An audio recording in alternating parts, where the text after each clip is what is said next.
اعوذ باللہ من الشیطان الرجیم بسم اللہ الرحمن الرحیم وَأَتِمُّوا الْحَجَّ وَالْعُمْرَةَ لِلَّهِ فَإِنْ أُحْصِرْتُمْ فَمَا اسْتَيْسَرَ مِنَ الْهَدْيِ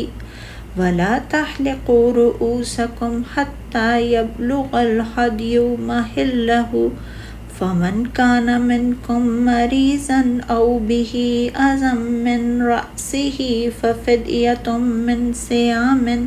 أَوْ صَدَقَةٍ أَوْ نُسُكٍ فَإِذَا أَمِنْتُمْ فَمَنْ تَمَتَّعَ بِالْعُمْرَةِ إِلَى الْحَجِّ فَمَا اسْتَيْسَرَ مِنَ الْهَدْيِ فَمَنْ لَمْ يَجِدْ فَصِيَامُ ثَلَاثَةِ أَيَّامٍ فِي الْحَجِّ وَسَبْعَةٍ إِذَا رَجَعْتُمْ تِلْكَ عَشَرَةٌ كَامِلَةٌ ذَلِكَ لِمَنْ لَمْ يَكُنْ أَهْلُهُ حَاضِرَ الْمَسْجِدِ الْحَرَامِ وَاتَّقُوا اللَّهَ وَاعْلَمُوا أَنَّ اللَّهَ شَدِيدُ الْعِقَابِ۔ اور تم حج اور عمرہ اللہ کے لیے پورا کرو، پھر اگر تمہیں راستے میں روک دیا جائے تو قربانی کے لیے جو میسر ہو وہ قربان کر دو، اور اپنے سر نہ منڈاؤ حتیٰ کہ قربانی اپنے حلال ہونے کی جگہ پہنچ جائے۔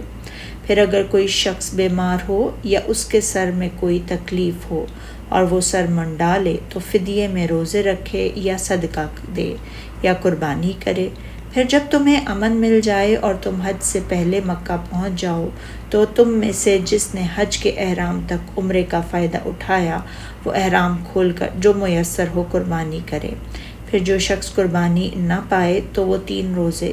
حج کے دنوں میں رکھے اور ساتھ اس وقت جب تم گھر لوٹ آؤ۔ یہ پورے 10 روزے ہیں۔ یہ حکم اس شخص کے لیے ہے جس کے گھر والے مسجد حرام کے پاس نہ رہتے ہوں، اور تم اللہ سے ڈرو اور جان لو بے شک اللہ سخت سزا دینے والا ہے۔ اللہ تعالیٰ نے پہلے احکام صیام کا ذکر فرمایا، پھر جہاد کا ذکر کیا، اب احکام مناسک حج کا ذکر کرتے ہوئے حج و عمرہ کو پورا کرنے کا حکم دے رہا ہے۔ سیاق کے کلام سے بظاہر یوں معلوم ہوتا ہے کہ حکم یہ ہے کہ جب حج و عمرے کے افعال کو شروع کر دیا جائے تو انہیں بہر صورت مکمل کیا جائے۔ اسی لیے فرمایا، یعنی اگر تمہیں بیت اللہ تک پہنچنے سے روک دیا جائے اور حج و عمرے کا مکمل کرنے سے منع کر دیا جائے تو اسی وجہ سے علماء کا اتفاق ہے کہ حج و عمرے کو شروع کرنے کے بعد ان کو پورا کرنا لازم ہے۔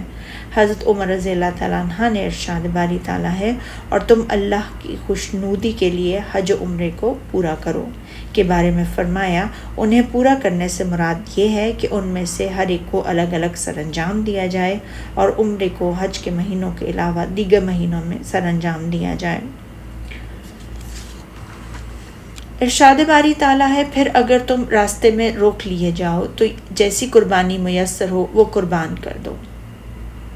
یہ آیت سن 6 ہجری میں یعنی حدیبیہ کے سال اس وقت نازل ہوئی جب مشرکین رسول اللہ صلی اللہ علیہ وسلم اور بیت اللہ کے مابین حائل ہو گئے تھے، جیسا کہ اسی موقع پر اللہ تعالیٰ نے پوری سورہ فتح بھی نازل فرمائی تھی، اس بات کی اجازت دے دی کہ وہ اپنی قربانی کے جانوروں کو ذبح کر دیں جو کہ 70 اونٹ تھے، اپنے سروں کو منڈا دیں اور احرام کھول دیں۔ اس وقت رسول اللہ صلی اللہ علیہ وسلم نے صحابہ اکرام رضی اللہ تعالیٰ عنہ کو جب یہ حکم دیا کہ وہ سر منڈا دیں اور احرام کھول کر حلال ہو جائیں تو انہوں نے ایسا کرنے میں قدر تاخیر کی تاکہ یہ حکم منسوخ ہو جائے، مگر جب رسول اللہ صلی اللہ علیہ وسلم نے اپنا سر مبارک منڈا دیا تو حضرات صحابہ کرام نے بھی آپ کی اتباع میں ایسا ہی کیا۔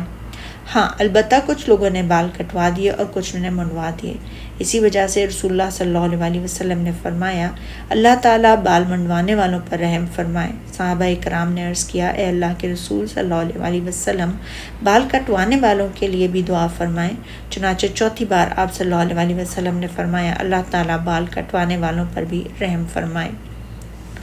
اس موقع پر اونٹ اور گائے کی قربانی میں 7 آدمی شریک تھے۔ حضرات صحابہ کرام کی کل تعداد 1400 تھی اور حرم سے باہر حدیبیہ کے مقام پر انہوں نے پڑاؤ ڈالا ہوا تھا۔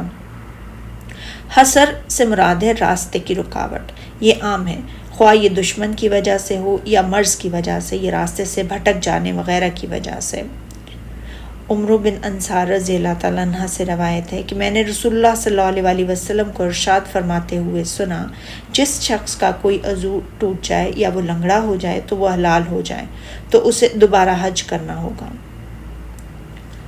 امام ابو داؤد اور ابن ماجہ کی ایک روایت ہے کہ نبی اکرم صلی اللہ علیہ وسلم کے یہ الفاظ ہیں کہ جس شخص کا کوئی عضو ٹوٹ جائے یا وہ لنگڑا ہو جائے تو یا بیمار ہو جائے۔ حضرت عائشہ رضی اللہ تعالیٰ عنہ سے مروی ہے، رسول اللہ صلی اللہ علیہ وسلم نے زبا بنت زبیر بن عبد المطلب کے پاس تشریف لے گئے اور انہوں نے عرض کیا، اے اللہ کے رسول، میں حج کا ارادہ رکھتی ہوں لیکن میں بیمار ہوں۔ تو آپ صلی اللہ علیہ وسلم نے فرمایا، تم حج کرو اور یہ شرط لگا لو کہ اے اللہ میں وہاں احرام کھول دوں گی جہاں تو مجھے روک لے گا۔ اور ارشاد باری تعالیٰ ہے، تو قربانی کے لیے جو میسر ہو۔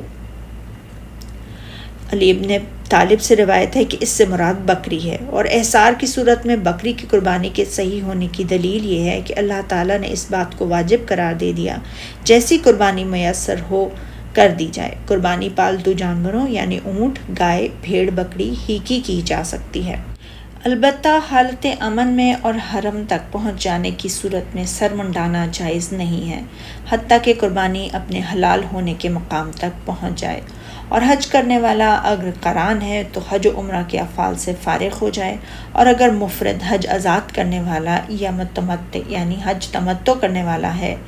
تو ان میں سے ایک سے فارغ ہو جائے، جیسا کہ صحیح بخاری اور مسلم میں حضرت حفصہ رضی اللہ تعالیٰ عنہ سے روایت ہے کہ انہوں نے عرض کیا، اے اللہ کے رسول صلی اللہ علیہ وسلم، لوگوں نے تو عمرہ کر کے احرام کھول دیے ہیں مگر آپ نے نہیں کھولا۔ تو آپ صلی اللہ علیہ وسلم نے فرمایا، میں نے اپنے سر کے بالوں کو چپکا لیا اور اپنی قربانی کے جانور کو قلادہ پہنا دیا ہے، لہٰذا میں اس وقت تک احرام کھول کر حلال نہیں ہو سکتا جب تک قربانی کے جانور کو ذبح نہ کر دوں۔ اور ارشاد باری تعالیٰ ہے، پھر اگر کوئی تم میں سے بیمار ہو یا اس کے سر میں کسی طرح کی تکلیف ہو تو اگر وہ سر منڈا لے تو اس کے بدلے میں روزے رکھے یا صدقہ دے یا قربانی کرے۔ عبداللہ بن موکل سے سنا ہے کہ میں نے قعب بن حجرہ رضی اللہ تعالیٰ عنہ کے پاس اس مسجد کوفہ میں بیٹھا ہوا تھا اور میں نے ان سے روزوں کی صورت فدیے کی ادائیگی کے متعلق پوچھا تو انہوں نے بتایا، مجھے جب نبی اکرم صلی اللہ علیہ وسلم کی خدمت میں لے جایا گیا تو میرے چہرے پر جوئیں چل رہی تھیں۔ آپ صلی اللہ علیہ وسلم نے فرمایا، میرا خیال نہیں تھا کہ تمہاری تکلیف یہاں تک پہنچ جائے گی، کیا تمہارے پاس ایک بکری موجود ہے؟ میں نے عرض کیا، نہیں۔ تو آپ صلی اللہ علیہ وسلم نے فرمایا، 3 روزے رکھ لو یا 6 مسکینوں کو کھانا کھلا دو، اور ہر مسکین کو نصف سا کھانا کھلا دو اور اپنے سر کو منڈا دو۔ تو یہ آیت خاص طور پر میرے بارے میں نازل ہوئی ہے۔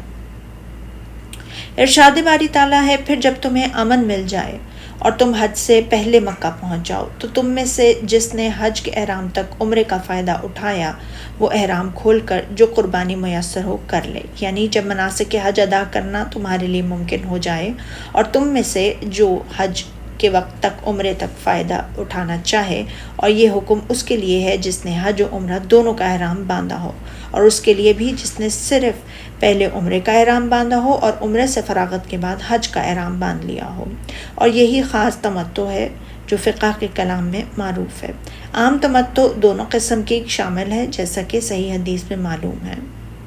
بعض راوی کہتے ہیں رسول اللہ صلی اللہ علیہ وسلم نے حج تمتع کیا تھا، اور بعض کہتے ہیں آپ نے حج قران کیا تھا، لیکن اس میں کوئی اختلاف نہیں کہ آپ ہدی کے جانور ساتھ لے آئے تھے۔ ارشاد باری تعالیٰ کے معنی یہ ہے کہ جس طرح ہدی مقرر ہے اور ذبح کر دے اور کم سے کم ایک بکری تو ہونی چاہیے، اسی طرح گائے بھی ذبح کر سکتے ہیں، یعنی رسول اللہ صلی اللہ علیہ وسلم نے ازواج مطہرات کی طرف سے گائے کو ذبح فرمایا تھا۔ اور ارشاد باری تعالیٰ ہے کہ پھر جس کو قربانی نہ ملے وہ 3 روزے ایام حج میں رکھے، اور ساتھ اس وقت جب تم گھر لوٹ آئے ہو، اور یہ پورے 10 روزے ہوئے، یعنی جس کے پاس قربانی کا جانور نہ ہو تو وہ 3 روزے ایام حج میں رکھے۔ اور اوفی نے حضرت ابن عباس سے روایت کیا ہے، جس کے پاس قربانی نہ ہو اور وہ ایام حج میں عرفہ کے دن سے پہلے 3 روزے رکھ لے، اور اگر تیسرا دن عرفہ ہو تو اس کے روزے پورے ہو گئے، اور 7 روزے اپنے گھر والوں کے پاس لوٹ کر رکھیں۔ اگر تینوں یا ان میں سے کچھ روزے عید سے پہلے نہ رکھ سکے تو ایام تشریق میں بھی یہ روزے رکھنا جائز ہے، جیسا کہ حضرت عائشہ اور ابن عمر کا قول صحیح بخاری میں ہے کہ ایام تشریق میں روزے رکھنے کی اجازت نہیں ہے، ہاں البتہ جس شخص کے پاس قربانی کا جانور نہ ہو وہ ان دنوں میں بھی روزے رکھ سکتا ہے۔ اور ارشاد باری تعالیٰ ہے اور ساتھ اس وقت جب تم گھر لوٹ آؤ کے بارے میں 2 قول ہیں کہ اگر یہ کہ جب تم اپنی رہائش گاہوں میں واپس آ جاؤ، اور دوسرا یہ کہ جب تم اپنے وطنوں میں واپس آؤ تو روزے رکھ لو۔ اور ارشاد باری تعالیٰ یہ پورے 10 ہوئے۔ میں کاملہ کے بارے میں ایک قول یہ ہے کہ اسے بطور تاکید لگایا گیا ہے، جیسے کہ عرب کہتے ہیں کہ میں نے اپنی آنکھوں سے دیکھا، میں نے اپنے کانوں سے سنا، میں نے اپنے ہاتھ سے لکھا۔ اور اللہ تعالیٰ نے فرمایا سورہ انعام میں، اور نہ کوئی پرندہ جو اپنے 2 پروں سے اڑتا ہو، اور فرمایا سورہ عنکبوت میں، اور نہ آپ اسے اپنے دائیں ہاتھ سے لکھ ہی سکتے تھے، فرمایا سورہ اعراف میں۔ اور ہم نے موسیٰ علیہ السلام سے 30 راتوں کا وعدہ کیا کہ وہ انہیں کوہ طور پر گزارے، اور ہم نے انہیں مزید 10 راتوں کے بارے ساتھ پورا کر دیا، تو اس کے پروردگار کی مقرر کی ہوئی 40 رات کے میعاد پوری ہو گئی۔ اور کاملہ کے دوسرے معنی یہ بھی کیے گئے ہیں کہ ان روزوں کے اکمال اور اتمام کا حکم دیا گیا ہے۔ ارشاد باری تعالیٰ ہے یہ حکم اس شخص کے لیے ہے جس کے اہل و عیال مسجد حرام کے پاس نہ رہتے ہوں، یعنی اہل حرم کے لیے تمتع نہیں ہے۔ ارشاد باری تعالیٰ ہے اور اللہ سے ڈرتے رہو، یعنی جس بات کا اس نے تمہیں حکم دیا ہے وہ کرو، اور جس سے منع فرمایا ہے اس سے رک جاؤ، اور جان رکھو کہ بے شک اللہ سخت عذاب دینے والا ہے، یعنی جو اس کے حکم کی مخالفت کرے اور جس سے اس نے منع فرمایا ہے اس کا ارتکاب کرے تو